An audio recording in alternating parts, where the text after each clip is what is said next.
It is now officially Saturday morning, at least here on the East Coast, as of a minute ago.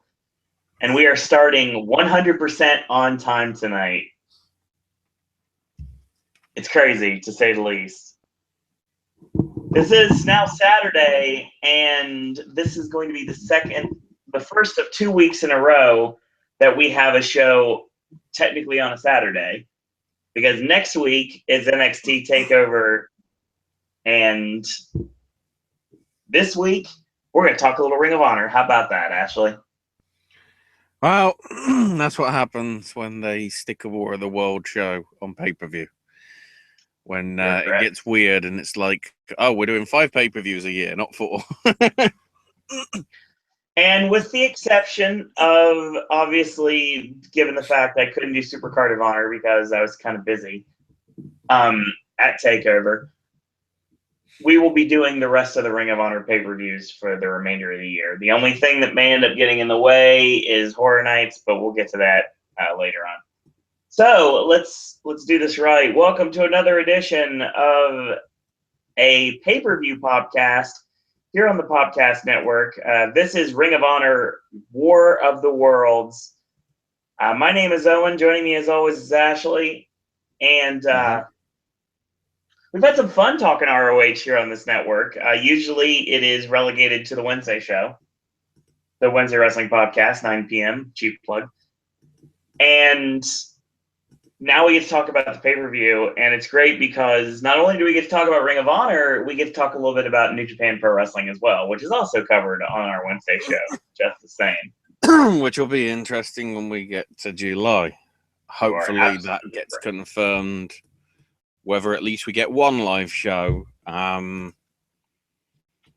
next Thursday, I think is the announcement. Yeah, I believe so.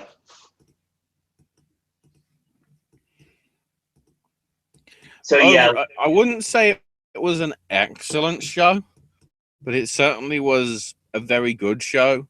Yeah, worthy probably of the pay-per-view stuff, because it gets to showcase not just the Ring of Honor guys who are going to be probably killing it on pay-per-view next month with Best in the World, but then also the New Japan guys to add as an extra incentive.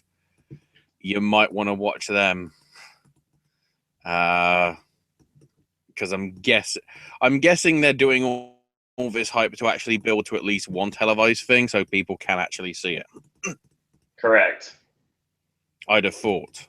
Well, it's not correct. We don't know. It's highly likely, but we'll see. And we've also got later tonight in Philly at the former ECW Arena, where we have the aftermath of War of the Worlds, at least the pay-per-view. Well, it'd be tomorrow in this case because it's the 14th. Yeah. And we have, as of this moment, there are 4 matches signed, and more will be announced, of course, day of, or maybe even later today.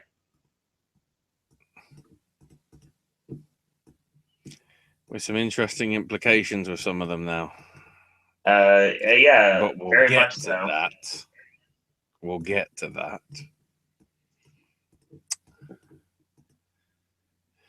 More and more I think of tonight, the more and more I'm thinking,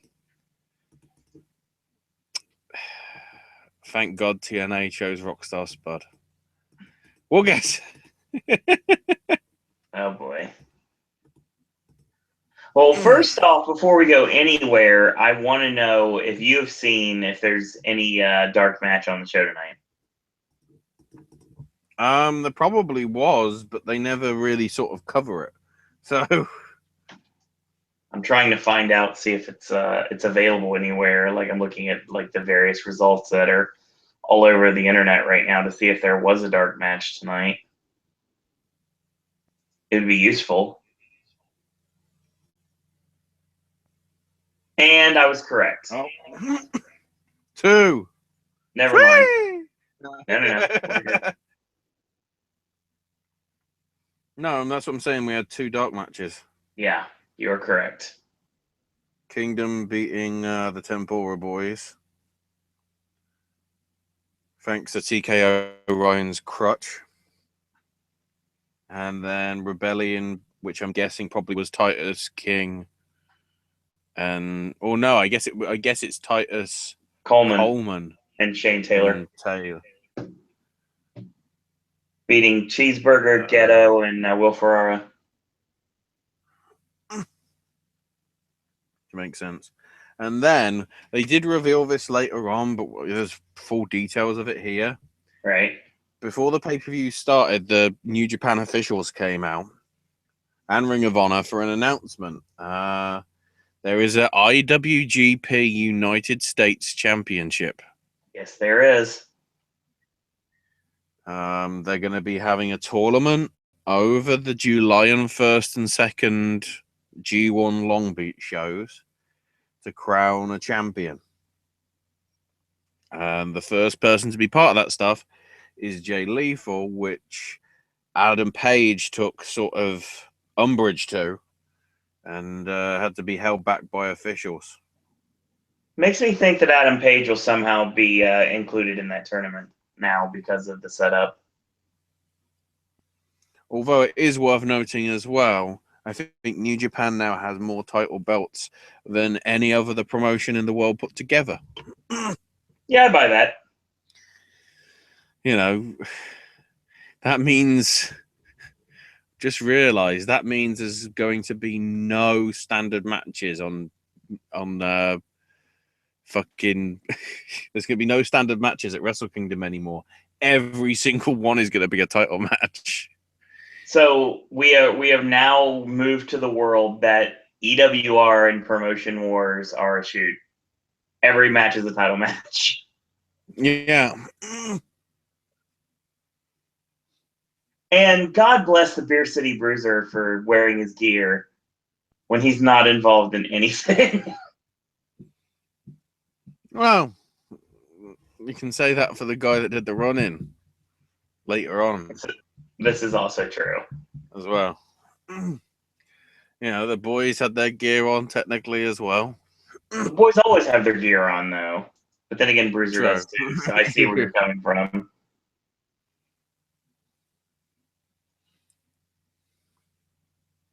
So yeah, we opened sort of unsurprisingly with the four-way scramble.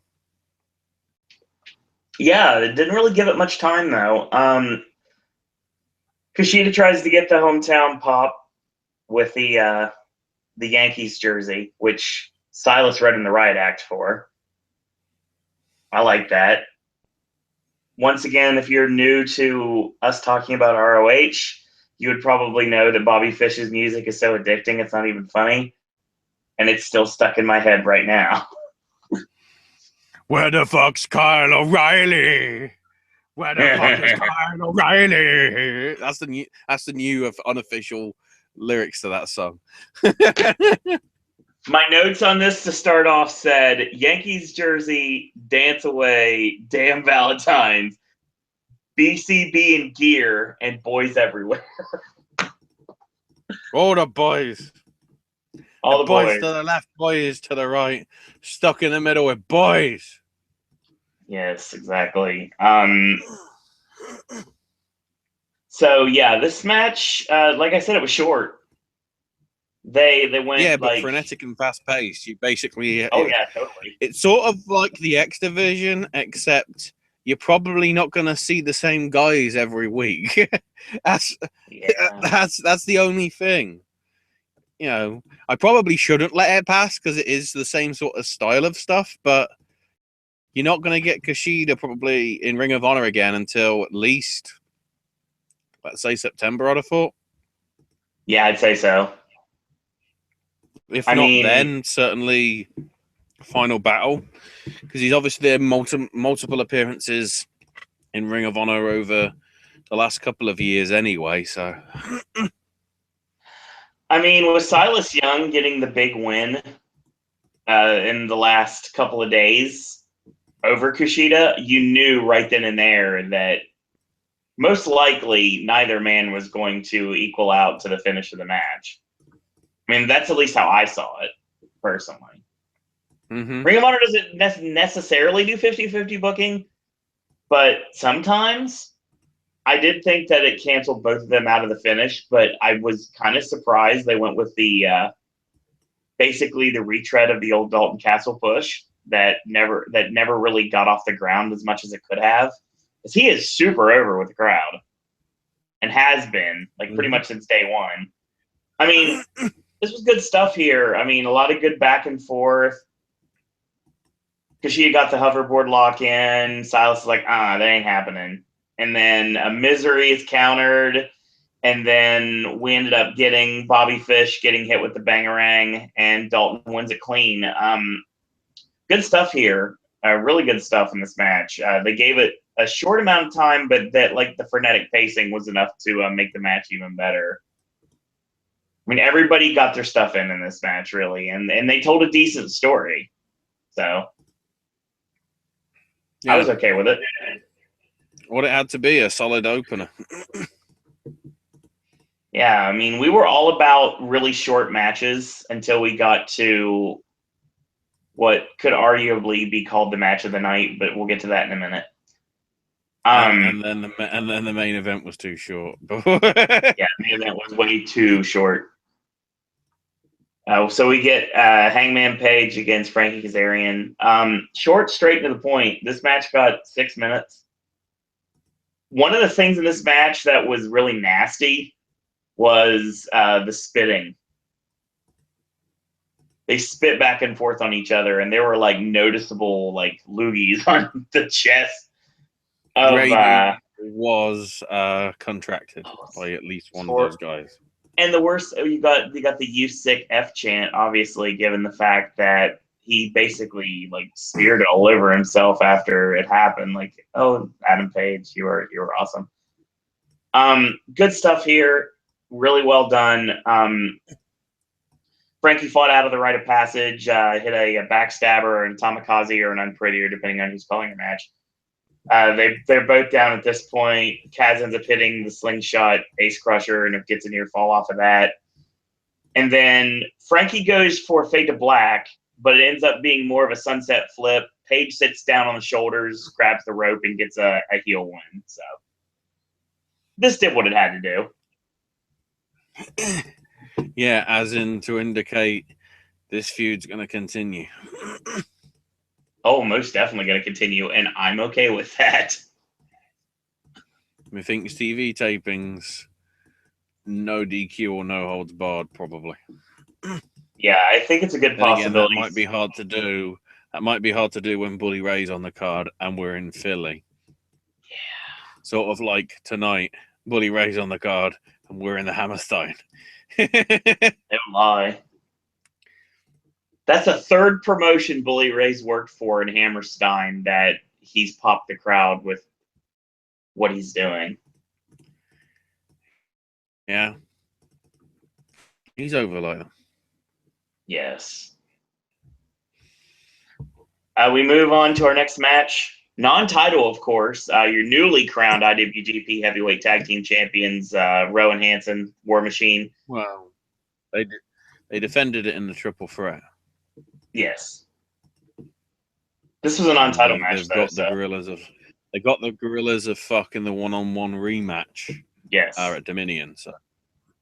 Which wouldn't surprise me. Well, I would say it wouldn't surprise me if they flipped the titles back, but I don't know at this point because War Machine is actually decently over with the belts, so they may keep them on. I think you have War Machine drop the belts to a duo from Japan. Hell, I'm trying to think. Well, in a perfect world, they drop the titles to Donovan Dijak and Michael Elgin, but no. Possibly Elgin and Elgin and Tanner, possibly. That is a possibility, actually. Depending on what obviously happens with the Intercontinental, though. Well, they could always drop him back out, drop him LIJ. If they're not doing anything with them, like, singles-wise. Thinking about it, if you had Evil and Sonada, that probably would be not too bad. No, not at all. And Bushi, I think, is more of a, even though he isn't that junior, he's more of a junior in style than Evil and Sonata are right now. So agreed. I think that could happen, but we'll see. But either way, solid triple threat tag match here. Yeah, no surprise here. War Machine retain. Good stuff here. Yeah, It's they non-title, win. They so win. they could have lost, but they made them look strong because they've got to They look had like to. the Menaces and look like they're going to fuck up the Gorillas in 4 weeks, pretty much to the day, give or take. And Jonathan Gresham bumping like a pinball for everyone worked really well here too. Admittedly, it's 4 weeks and a day. Yeah. But, technicalities. Plus, I don't think any of you stupid idiots out there are actually going to stay up. I'm doing that to taunt you, to make sure that you do stay up and watch it on New Japan World. Not because I get a cut, but because I want WWE to go, why is nobody watching our network? Oh, shit, there's about 50,000 people watching New Japan World. Wow. I mean, if they would air more stuff on the regular and like more like paper, well, obviously the shows are mostly pay-per-view quality. But I mean, if they would air more pay-per-views, we would cover more stuff here instead of just Wrestle Kingdom. Yeah, but the issue that you have with New Japan, of course, is quite a lot of it is done for TV. Yep. And the TV stuff is sort of, well, it's not region locked, but they basically have it on the TV. Otherwise, they have the fear that people will watch it online rather than going to the building. That's why the only ones that they've committed to as being live for the Super Juniors are the Kurikan Hall shows. Right. Mainly as well, of course, because setting up cameras for each of the individual shows to broadcast live, bit of a bitch. Yeah, I'd say so. That's a good bet. And if you can do it for only one period, the only time you're going to do it is G1. And I honestly think there's going to be enough interest this year to possibly justify that, even for the show in bloody Hokkaido. Or, well, trying to think. Yeah. Is Hokkaido the city or the island? Can't remember. Not Japanese exactly geography sure. that I did 15 years ago has gone out my head. But if there's enough international interest, there might be enough of a warrant to say everything gets broadcast live, at least in terms of the international feed. Makes sense. But who knows? But yeah, LI, that's the important thing. Gresham, I still find it odd that it was Gresham and Sabin rather than the Machine Guns. Something tells me that Shelley wasn't able to compete because that makes more sense to me. Yeah, but he competed Wednesday, and it was always listed as Gresham. So, well, maybe they wanted to test Search and Destroy for future time.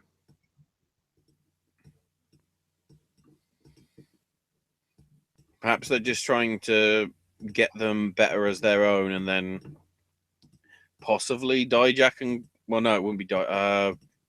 Who's the other guy? I know Jay White's in there, but isn't there another one? As part of the Machine Guns. Well, it was Dijak, and then he left. Yeah, it was Dijak. So it could be Gresham and White that go out on their own, possibly.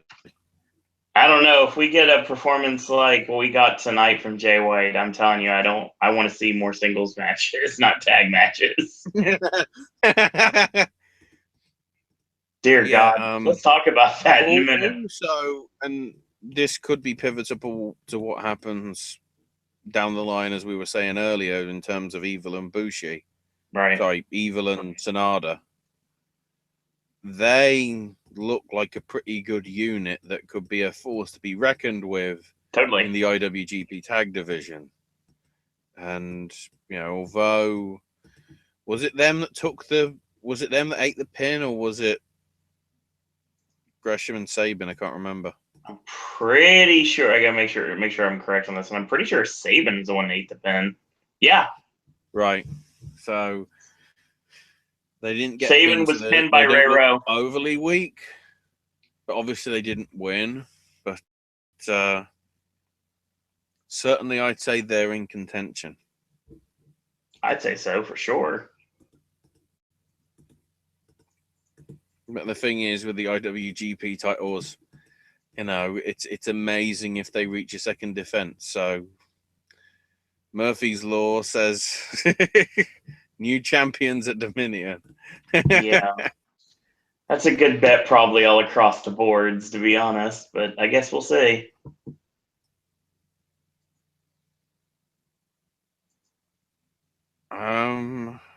Oh no, it was the match after that had the spot with the chair. I think, was it? No, it wasn't.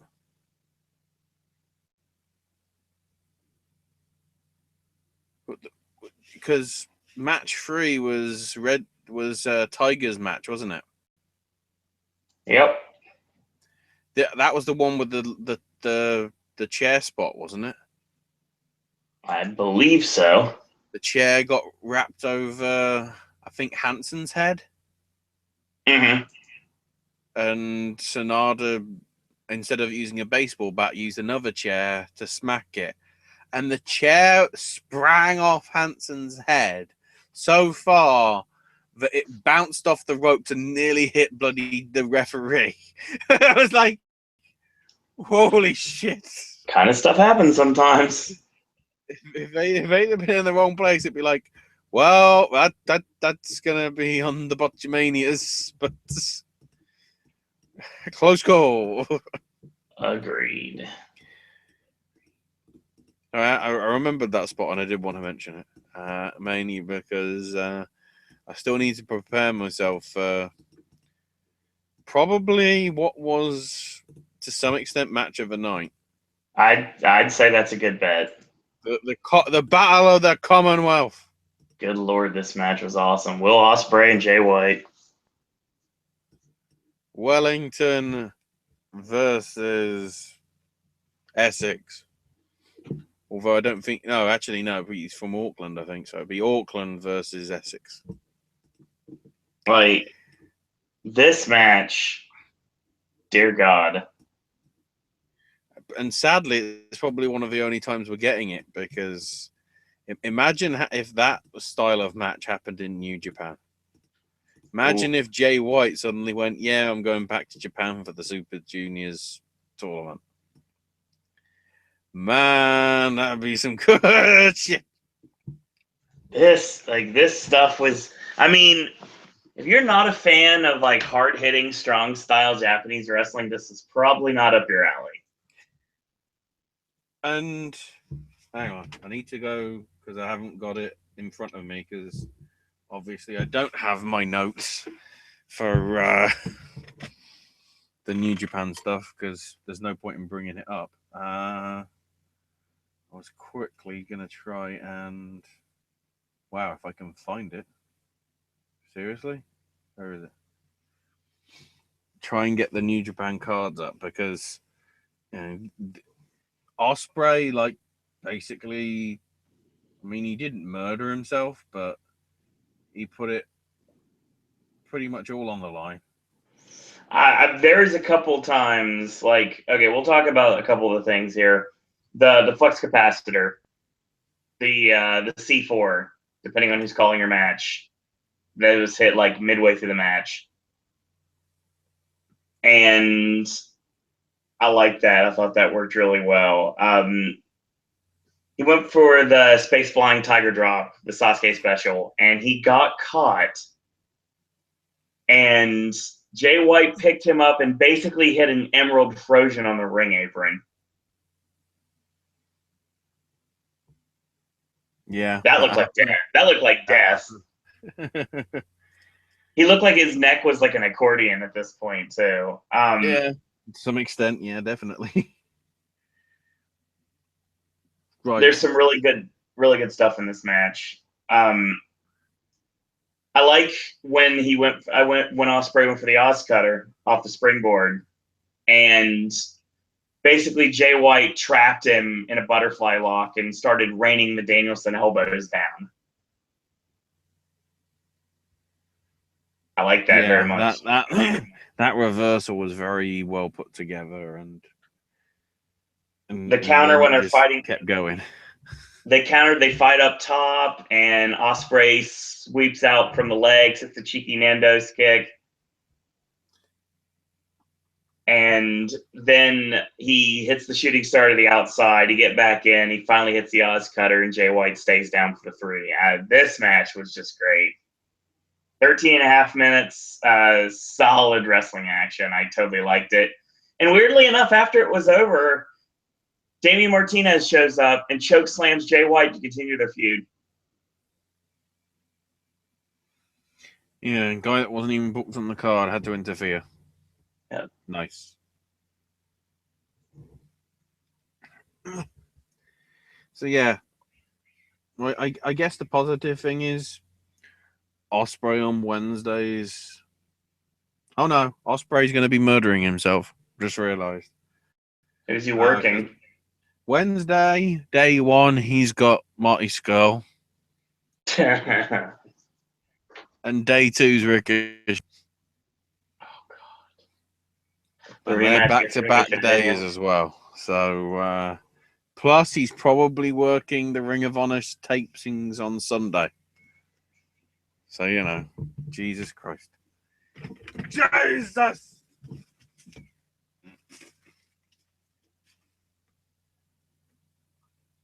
So yeah, that's what we've got there. Then we get our 6-man tag team title match.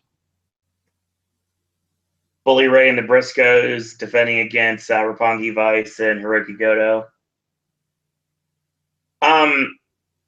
Interestingly enough, Bully Ray came to the crowd Sandman style. He's like, this could be a no DQ match. So, no disrespect. I don't know why it's this case. Ashley J. Briscoe looks shoot homeless. It's just that wild hair he's got now is just so bizarre. Remember seeing Jay back in CZW, and he had like the crew cut, and then they shaved him bald, and now he's got like this weird whacked out hair. So yeah. Yeah. So good stuff here, as always. No surprise to anyone. Goto, it's a Saito suplex. Bully makes a save. They brawled for quite a while, actually. They brawled back and forth. Goto hits the Ishigarashi. Jay breaks it up. Strong Zero set up later on in the match, and of course it gets countered by a little bit of redneck kung fu. Rocky gets the forever clotheslines. Mark with a Pele, rolling Spicoli driver. Froggy Bow, but of course Trent cuts him off. Roppongi comes up. They look to set up a Tower of Doom spot, but they end up on the shoulders, and they come up with a tandem Doomsday device. Goto eats the what's up, but it's not a headbutt. It is kind of an elbow drop, basically, for Mark Briscoe. They set up the table spot. Bully sets up the super bomb, but instead of like sitting out with it, he basically just straight jackknife power bombs him off the middle buckle. Romero eats the 3D variation, which is now a 3-man version for the 3 count.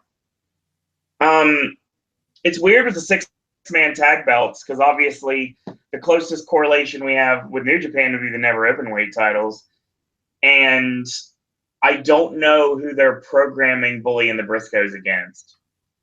You'd think it would have been the Kingdom, obviously, before what happened to TK Orion. And that's the reason they took the titles off them in the first place. But you could put them against the Bullet Club in some way if they really wanted to roll that. But, there's not many options at this point.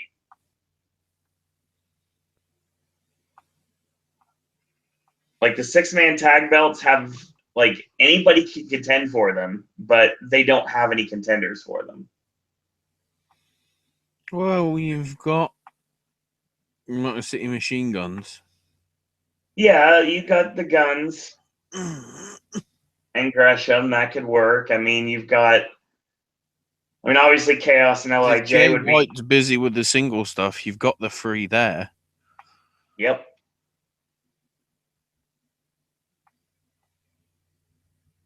You got the Kingdom. You've got the Rebellion. But there's nobody really over enough to take the titles off Bully and the Briscoes. At least not yet.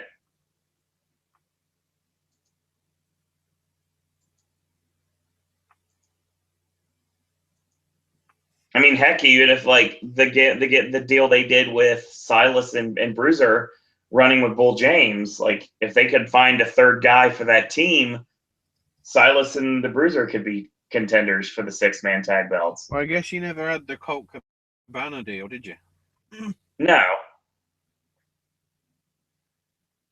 So who knows?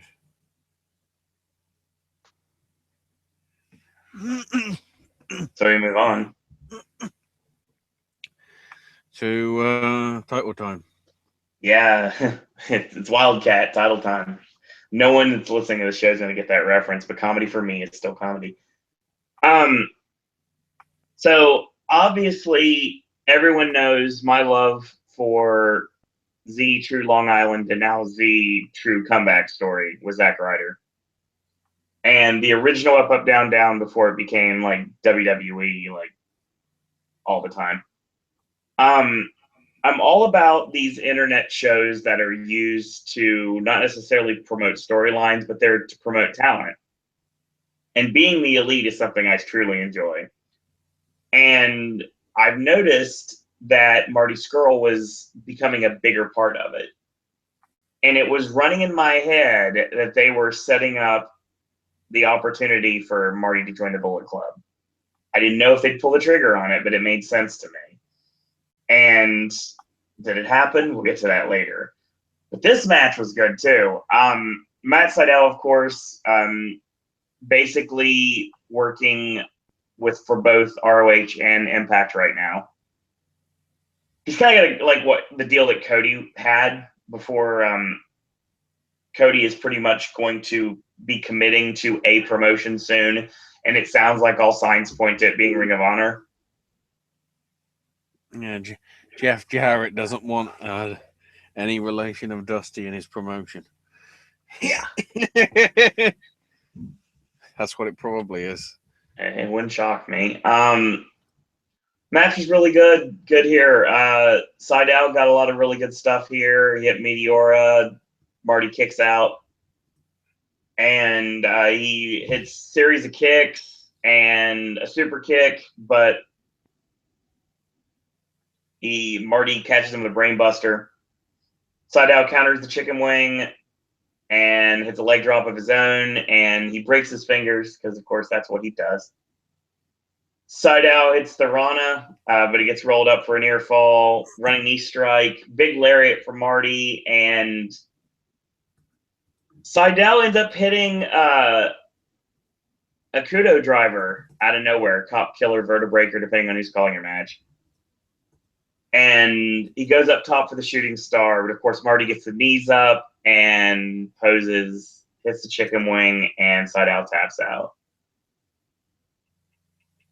Marty Scurll is, you said earlier tonight, one of the first things you said when we started, even when we were talking offline, one of the things you mentioned to me was, imagine what a world we live in if they would have picked Party Marty instead of Rockstar Spud.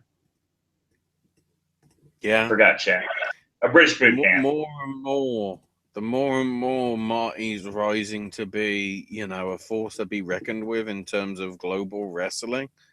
Right. Probably did that on purpose just to piss off bloody Jeff Jarrett. I mean, the biggest one would be Okada, to be honest, for Impact. Probably, but certainly the way I'm looking at it is, if the character of Party Marty did get picked up, you wouldn't have had the villain. Nope, not at all. And I think he would have devolved rather than evolved. That's the right word. And his TV title run is proving that he's someone to keep an eye out for to be in the WWE within the next 12 months. I'm telling you, we're going to get a gentleman versus villain match in a WWE ring before 2018. I wouldn't go that far. I didn't say before 2000. That's a big chunk of time, actually. We're talking December 2018 is what I'm looking at. Anywhere between now and then. We're talking 18 months. We're not talking 6. You are correct. And I'm like you were saying, you're like, I'm thinking it's a possibility that Sydal could take the title, and I'm thinking, no. I mean, Marty's not built up. I mean, Marty's reign is ever going, and I think it's working quite well. And I'll tell you right now, with the announcement of him being in the Super Juniors this year, I really think he's going to go a long way. Well, especially because obviously I'm guessing he's probably going to be a part of the New Japan stuff. Yeah, for I sure. wouldn't be surprised if you saw quite a few of the Ring of Honor titles defended on the New Japan G1 stuff. Then again, would they get away with showing that on Access? Probably not. So certainly Marty could be part of the US title hunt tournament thing. That is a very distinct possibility. Because they'll need to fill it up somehow. I'm guessing that's how they're covering up for the fact that, unless, of course, we actually do have Japanese people going for the US title. Hey, it works in other promotions. Why not? Think about it, though. Whoever wins that US title could go do a promo and go, I'm the true face of America, and just look dead in the camera. I'm telling you right now, and Kevin's going, God damn it, you bastards, I've got to up my game. I've got to up my game for... Hang on, what's the July SmackDown pay-per-view? Oh, God, you asked me too quick. It's the one after Money in the Bank. I don't know. We don't know that. I don't remember that far. I don't remember what the next pay-per-view is. Oh, yeah, Backlash. Yeah, Backlash. Next week. Backlash, the follow-up to September. Yep. The July are you talking about the July pay-per-view for SmackDown? Yeah, not Great Balls of Fire, the other one. Battleground in Philly. Right. Kevin Owens in Philly. I'm telling you though, right now, given Kevin Owens versus AJ Styles in Philly. Wouldn't shock me. Right now, I'm honestly thinking at this point, what's going to end up happening is I think that somebody that I would be seriously shocked if they don't put him in this IWGP US title tournament, and that's Juice Robinson. He's had a tremendous year. And I really think that they're going to push him into contention. Like, obviously, he almost won the title. They really teased like he was going to beat Naito for the title. He got the win in the 6-man, and then they did the singles match, and he was really close to winning. He even got to kick out of the finish, which is something that usually people don't get to do. But yeah, he got to kick out of Destino numerous times, and he got to hit Pulp Friction numerous times, and time in, time out, it wasn't enough. I really think this could be a good springboard for Juice Robinson, especially for people stateside to see what CJ Parker could have been if WWE would have committed to him. That could, if there's any sort of middle finger to the competition, that would be a very good one to pull. That's the reason I'm thinking that he's going to do very well, and he's going to win the whole thing. And have Cody yep. Well, again, they don't know whether they'll be able to do that because of access, right? Because I can't remember. I don't think they had the Ring of Honor match as part of the New Japan Wrestle Kingdom stuff, right? Which obviously makes sense because of the cross promotions and everything.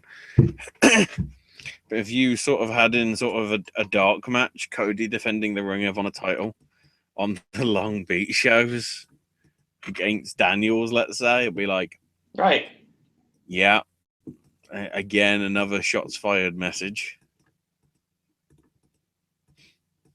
And there was an issue, and apparently there was an issue tonight with New Japan World, and apparently they couldn't show the stream in the U.S. Well, because Ring of Honor would have the right. Exactly.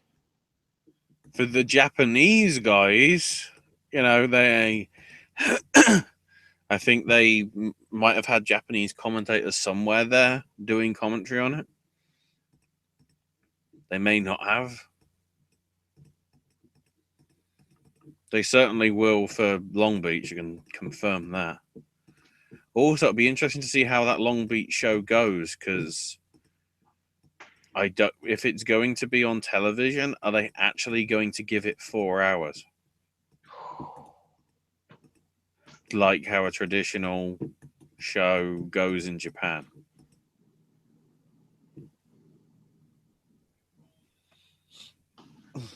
So I do want to bring something up that I just found going to the official U.S. version of the New Japan Pro Wrestling website, which of course is njpw1972.com. There's a contest going on, Ashley. Uh-oh. So basically, it is a one more final opportunity to have a ticket, to get a ticket to the G1 special shows in Long Beach. Okay, so if you follow the NJPW Global account, which is at NJPW Global on Twitter, you get to retweet the campaign tweet, and you get to vote for your favorite New Japan Pro Wrestling faction. You can tweet #go_NJPW. You can retweet #go_chaos, #go_LIJ, and you could #go_BC. Really? Yes. Entry deadline. No. Hang on, how does the hashtag start? NJPW_. It is #go_NJPW. Okay. So where's #go_Suzuki Gun? Well, maybe they've given up on it, to be honest. All the Western world went, oh, fuck, Takashi Iizuka's going to be on this Long Beach card. Fuck him. Anybody else? Okay, so I'll continue this real quick, because this is, if you're interested in finding a way to go to Long Beach, if you do all of these things, if you have to be in the U.S., sadly. But here's what you get prize-wise. You get 1 ticket for a day of the G1 for 2 people. It doesn't say what show. It's going to be the first and second, obviously. You get a signed T-shirt from the #1 voted team for 1 person. Mark T-shirt for 5 people. A Bullet Club shirt for 5 people. A Chaos shirt for 5 people. And a LIJ shirt for 5 people. Shirts available small through extra large sizes. And you get 1 winner per each Twitter account. And you are not going to be able to select your date, your seat type, or your location. The signed shirt from the #1 voted team will be signed by 1 or more members of that team. It does not specify whom. And you cannot design a request a T-shirt by request. If it's Bullet Club, it will probably be everybody but Yajiro, unless he actually is on the door. Yeah, pretty much. Okay. So if you're interested and you're in the U.S. and you want to try to get to Long Beach, which I would hardcore if I had a way to get there, this is your last opportunity to get your tickets for the G1 in Long Beach. So yes, I wanted to bring that up here on the podcast because I thought it was important, especially on this show. Definitely. Speaking of important, this leads us to our Ring of Honor Tag Team title match. Yeah. Bucks versus LIJ of Bushi and Naito. Yep. We had a belt throwing war for a minute there when we started the match. The best bit at the start, obviously, because it's Naito, he just threw the belt up in the air and it's like, I don't care where it lands. Matt decided to sort of kick the belt along the mat. Yep. Because it's like, get it out of our ring. And Naito sort of goes over to him and goes, no, that's what I do. And then he kicks his own belt out of the ring. Like, he may not give a shit about it, but only he is the one that's allowed to do the kicking. So then, of course, just to really taunt the Young Bucks just throw the Ring of Honor belts in the air and throw the super kick belts in the air. And then by the end, because spoilers, the Bucks won, but we'll go into more details. Because we had the mist deal happen, Matt got misted. So at the end, after he'd basically cleared all the mist out of his eyes, Matt was doing the whole holding his eye open like Naito does in all his poses. Yeah, being trolls again. And Matt also super kicked everyone too.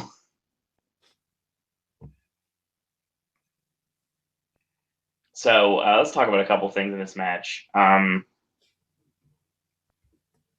Good stuff back and forth. No surprise here. Typical Young Bucks match, which of course is always a good thing, especially if you like fast-paced, frenetic wrestling.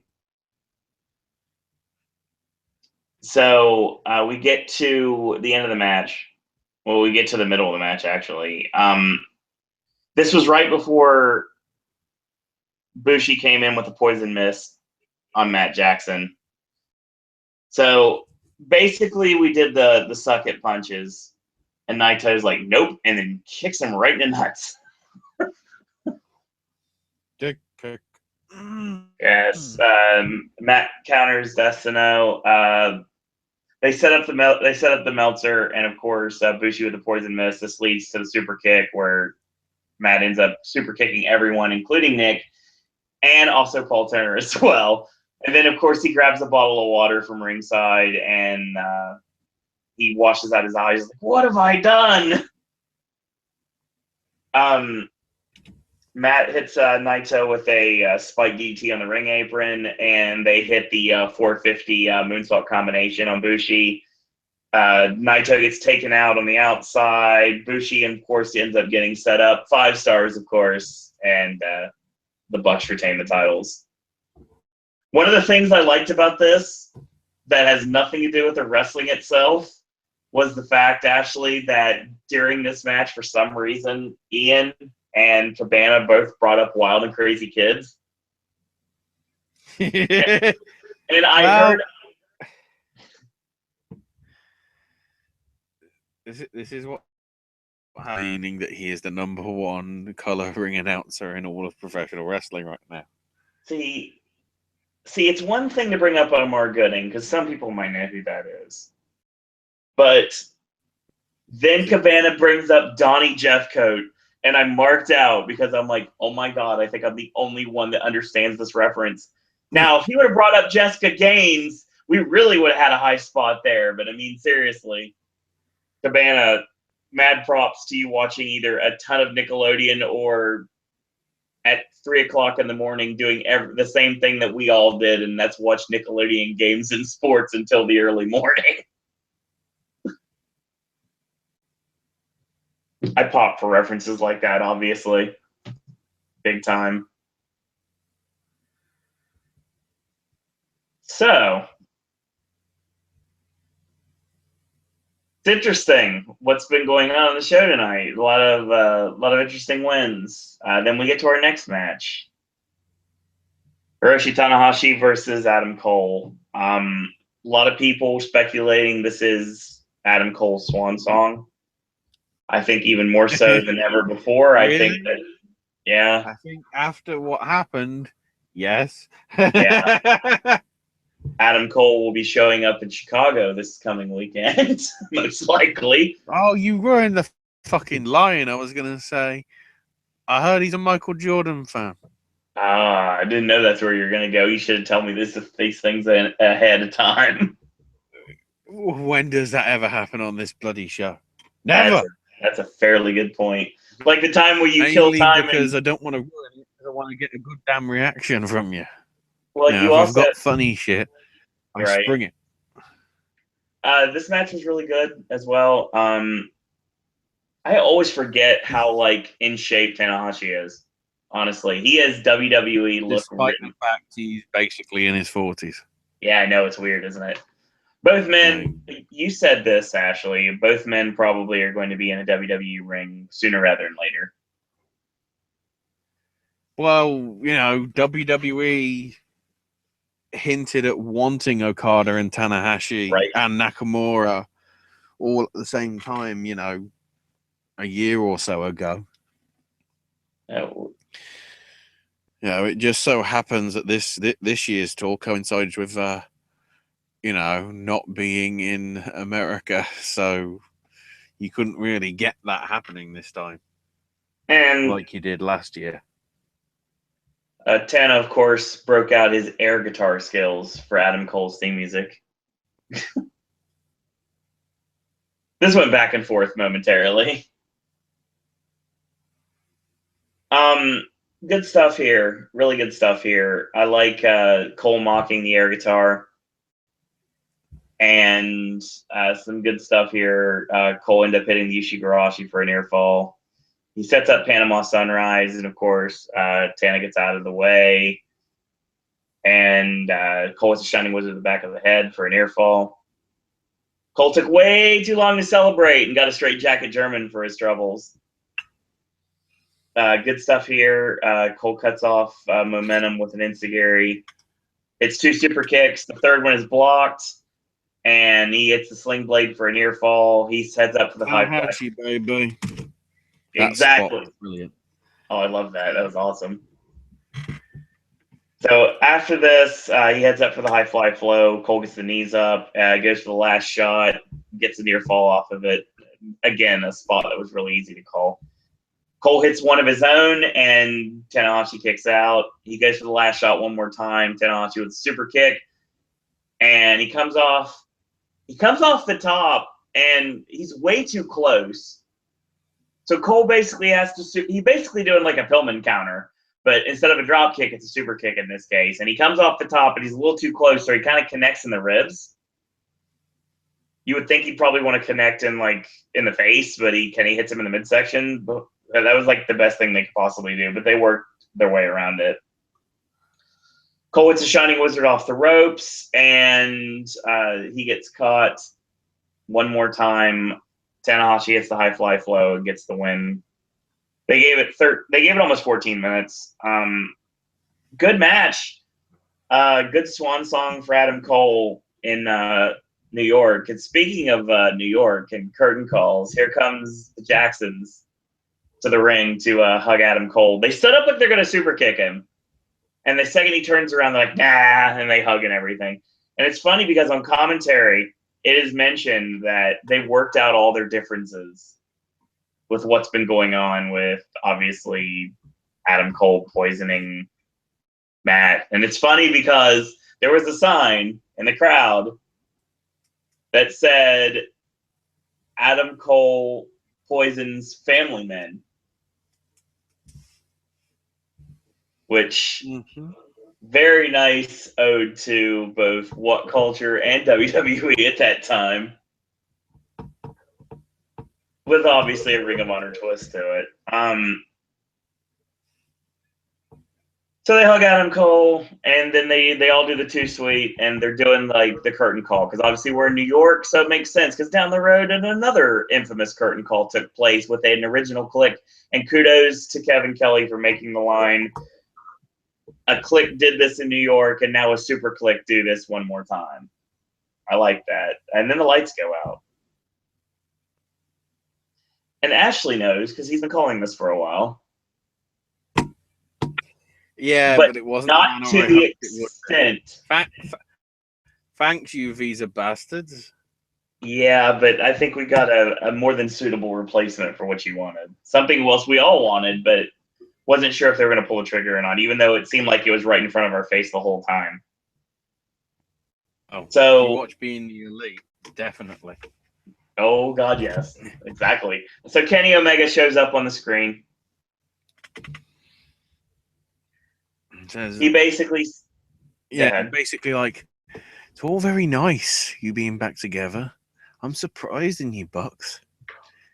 2 months ago, he tried to kick you out of the group, which is a group that he joined that's got nothing even to do with him. It's true. You know, all you fans saying thank you, Adam. Be great if they didn't say thank you, Adam, because then that whole clip would have been a bit shit.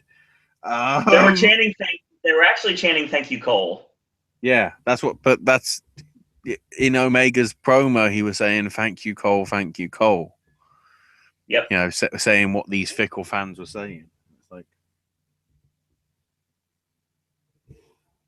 I don't know. But then he continues.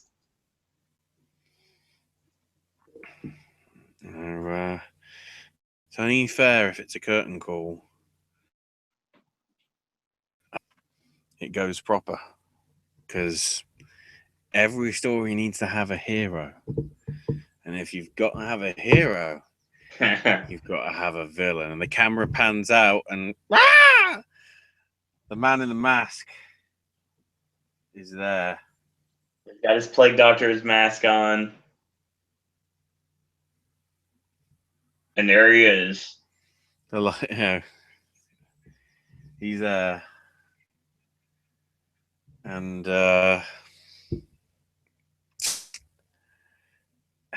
he has a Bullet Club umbrella. Yeah, he does. And he proceeds to bonk Adam Cole over the head with said Bullet Club umbrella. Yeah. And then with the other umbrella, Nick just smacks the shit out of him. Yeah, they hit the double super kick and basically do the same thing that they've done in the past to everybody else that's crossed the Bullet Club at the wrong time. And here's the best one. Adding insult to injury, Cole is like unconscious.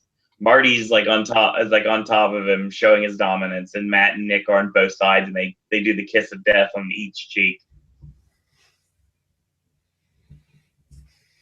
And this is like 20 minutes from the end, and we're going, what's going to be happening with this? What's happening with this exactly? This doesn't seem right. Of course, this does give the Bullet Club a presence in the Super Juniors too, which they didn't have previously.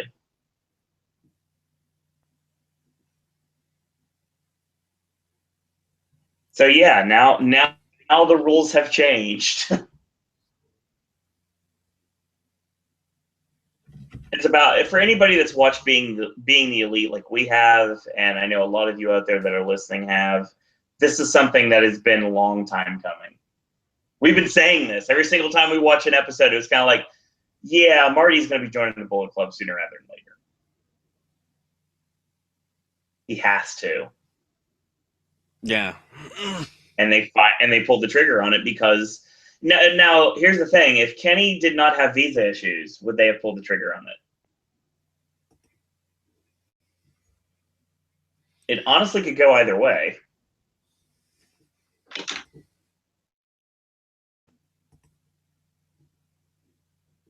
Honestly, yeah. Well done, Angle. And of course, we weren't even to the main event yet. Yeah. Main event time. Last time we talked Ring of Honor, 15th anniversary show. Obviously, how excited I was when my favorite wrestler, Christopher Daniels, became Ring of Honor World Heavyweight Champion finally. Something I predicted years ago, quite literally.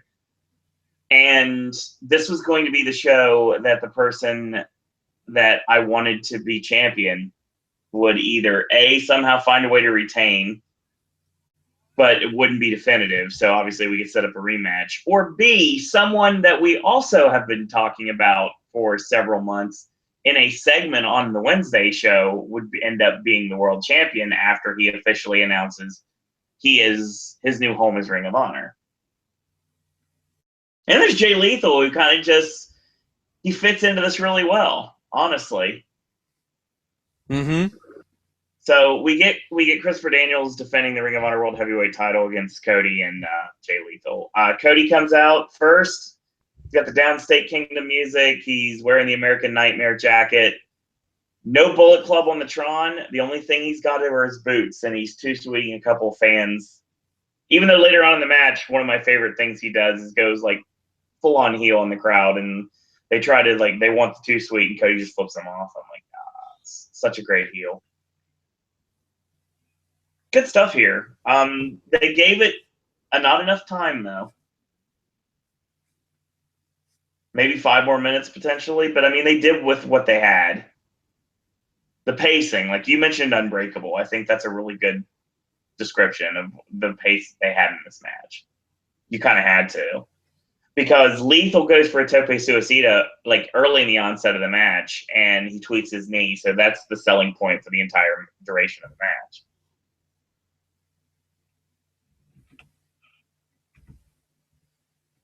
Good stuff here. Everybody gets all their stuff in. Daniels hits the Arabian Press once in the ring and once to the outside. And Cody works the knee of Jay, and Cody hits a beautiful disaster for a near fall. There's a double down spot midway through the match, and it leads to Daniels hitting the STO and then the Blue Thunder on Lethal. So they get back in the ring. They set up Angel's Wings. Lethal attacks from behind. It's Lethal combination. And Cody sends Daniels to the outside, takes out Lethal's knee for good measure. And he goes up top for a moonsault, but he misses. Lethal climbs up. Daniels crotches him up there. They set up the Tower of Doom, but it ends up with Cody hitting a really nasty-looking crossroads attempt, which did not look as crisp as it could have been, to be polite.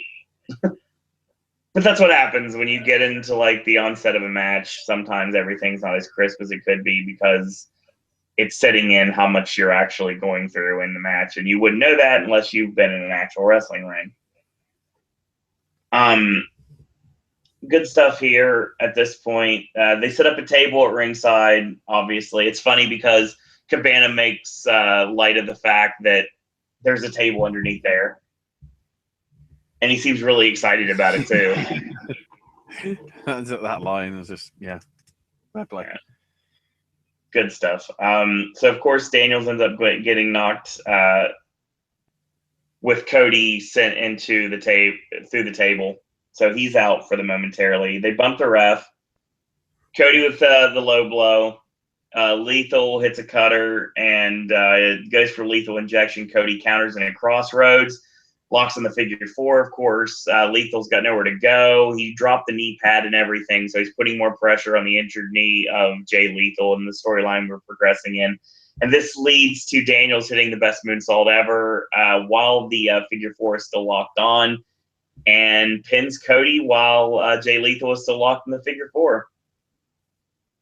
Daniels retains and lives again to fight another day.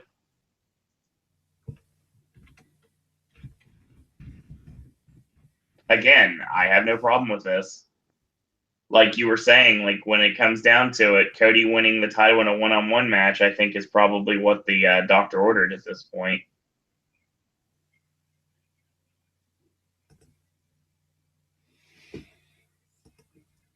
But we'll see. Daniels retained. It was good for what they gave us, but there was something missing. Yeah, well, the time. That was what was missing. That's what was missing, but there wasn't enough time. I mean, I'll give them credit. They gave it almost 15 minutes, but I mean, this is the end of the show. This should have been a little bit longer than that. Yeah. Like they did give, like the times on the matches, like a lot of matches got time and a lot of matches didn't get time. Like both the semi-main and the main event went 13, almost 14 minutes. Actually, no, the last three matches went 14 minutes. So you almost had 45 minutes and just wrapped up in the last three matches on the card. And everything before that was super short, except for the 13-minute, obviously, Ospreay and Jay White. Everything else was under 10 minutes. So it's weird how they laid everything out tonight. But I actually think that the placement of the card actually worked quite well. And I'm very much looking forward to June 23rd and Lowell Mass at Best in the World.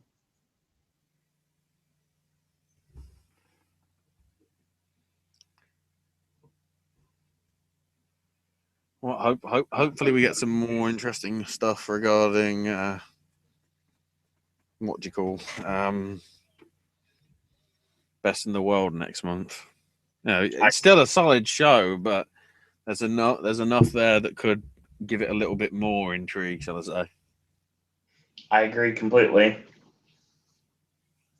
But yeah, I mean, overall, solid show.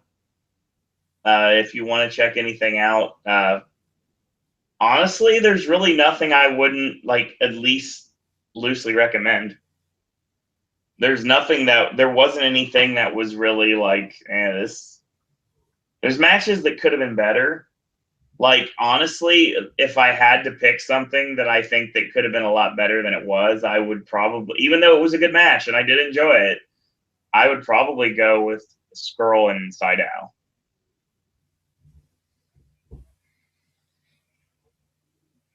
Because everything else seemed like it made sense for where it was.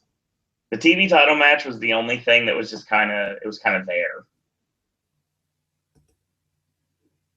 Good match, but it was just kind of there.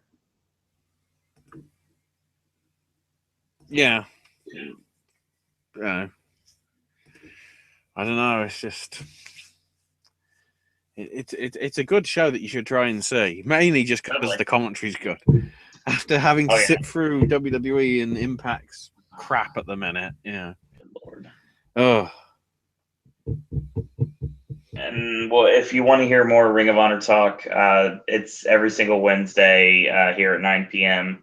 where we put Ring of Honor on with New Japan Pro Wrestling. We talk UFC, we talk WCPW. I'm pretty sure we're one of the only podcasts that covers what culture. I think I almost did that for a fact. We do SmackDown and 205 and NXT. So, I mean, we cover a little bit of everything on the Wednesday show, and that's every Wednesday at 9 p.m. Wrestling back again on Monday night for the regular Monday Night Raw Popcast, 11:15, 11:30 p.m., somewhere in that time frame. And we're going to be going live on Saturday night as soon as it concludes for NXT TakeOver Chicago. So we'll be doing that next Saturday and then Backlash on Sunday. a lot of wrestling here on the network coming soon, so stay tuned for that. Ashley, where can we find you on social media? I'm on Twitter at AshesMyNameUK. There'll probably be a gaming video talking about the death of 2 major franchises. All probably. Right. If you are continuously watching the content here on the network, you would know that AJ basically runs the weekend here. Friday was AJ's newest, I think it's episode 4 of season 3 of Fargo. The King Arthur review will be posted momentarily as soon as the show's over, actually. Versus comes at you on Sunday. Gaming with Ash is back on Monday. ROH Popcast, of course, is Tuesday. Wednesday is the Wednesday Wrestling Popcast. Thursday, Sip and Snack. Friday, back with more AJ content. Of course, Saturday, Takeover, and Sunday is Backlash. So, yeah, got a lot of cool stuff coming in the near future for the network. So, once again, if you like what you're hearing, like our Facebook fan page at Popcast Network for Soro and Disney and Popcast Network. Thanks to everyone that's liked the Facebook fan page. We really appreciate it. I promise I'll post more on it eventually. We have a Twitter at Popcast Network. I have a Twitter at Soro and Disney. And if you have any ideas for anything you'd like to see on this network, or here on this network in this case, shoot me an email if you'd like. All the description bar has all the information of some really loyal listeners to this network. You can find Logan and Pedro and Acer. All that stuff is located in the description bar below. So that's your show today. Shout out to Sunil Kashari for checking us out tonight. I noticed him in chat. Subscribe to him on YouTube as well. So, yeah, check him out. But once again, I want to thank everyone for watching, and thanks everyone for listening tonight, listening to us talk about Ring of Honor for a little bit. So it wasn't a long podcast, but it was a fun show. So, yeah. And as always, in a world where there are a billion wrestling podcasts, we're very pleased that once more this evening you've chosen a Popcast. Well, thank everyone for watching. Thanks everyone for listening. And until tomorrow, boys and girls, that's all we got to say about that.